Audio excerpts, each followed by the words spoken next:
Hello,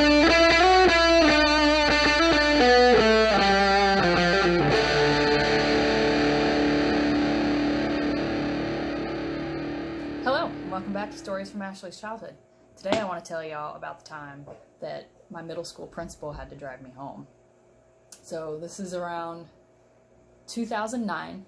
I'm like probably 13 years old, and I was going to go to one of the school dances, and I couldn't have all the fun, so my mom decided to take my sisters to the movies so that they could have a fun night out as well. And so they went to see Hannah Montana. So they dropped me off at the school dance and go to the movies. And, fun little middle school dance. Everybody's leaving room for the Jesus. And so the dance comes to an end, and we all go out front and wait for our parents to pick us up. And a couple of my friends' parents, pick them up, and they're like, hey, you need a ride? Somebody coming to get you? And I'm like, yeah, Mom's coming. A little bit longer goes by.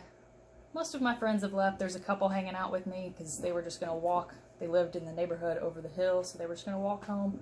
So finally they're like, well, we're going to walk home. Do you want to come wait at our house? And I was like, no, that's okay. Mom's coming. It gets to like almost 10 o'clock. Every kid has been picked up except for me. There's no sign of Mom anywhere. So I'm like, well, all right, maybe I should have taken a ride from somebody, but here we are. Can't turn back now. So the principal comes up, and I don't think she knew that I was still there because she seemed kind of shocked to see a child still standing out front. And so she was like, I can't leave you here, so I'm going to drive you home now. And I was like, okay. So we get in her car, which is eerily clean, like freaking spotless. That was not something I was used to. So clearly the lady didn't have any kids. So we get in the car and start driving. And the year before, Mamma Mia had come out. Let me tell you, this girl was not over the Mamma Mia craze. She was still fully invested. And the entire car ride, which was only 10 minutes, but it felt like hours, the whole car ride was the Mamma Mia soundtrack. I guess the songs are just really catchy because she sang along to every single one. So we finally pull into my driveway, and the family car isn't in the driveway, so nobody's home. I'm like, well, okay.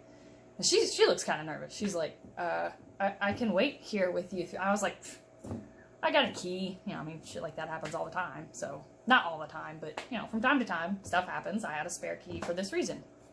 I'm like, I'll let myself in and lock the door, and so I did that and waved out the window, and she drove off. And probably like 10 minutes later, the house phone rings, and I answer it. And yeah, this is how long ago it was. There was a landline. So it's my mom on the phone, and she's like, I'm so sorry. We didn't know the movie was this long, blah, blah, blah. And I'm like, all right, whatever. And she's like, we'll be home soon. I was like, okay. So she gets home and explains that based on the start times listed for the movie, she thought it was a much shorter movie, when in reality it was such a popular movie that it was playing on multiple screens. And so it just appeared to be short, when really, with previews and all, it was like 2 hours.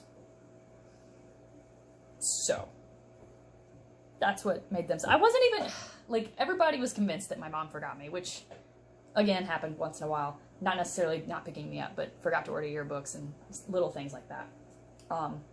It actually became a pretty great running joke. But anyway, I wasn't even mad that I had been forgotten. I was just mad I had to listen to 15 straight minutes of Mamma Mia. To this day, I will not see that movie.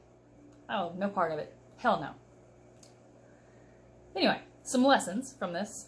If you're planning time and you're, planning on going to a movie, look at the duration of the movie, not the start times of the movie, because multiple screens are a thing, believe it or not. If you and your parents know and trust your friends' parents, and it's looking like your parents aren't going to pick you up, maybe just let the friends' parents, drive you either to their house where you can call your parents, or if it's not out of the way, drive you home. If it's still early in the night and you're like, it's okay, they'll be here, and then it gets later in the night and your last friends are like, we're walking home, walk home with them and just call your parents from their house, because again, the key here is that you and your parents know and trust their parents. Stranger danger. Know it, live by it. Cheers.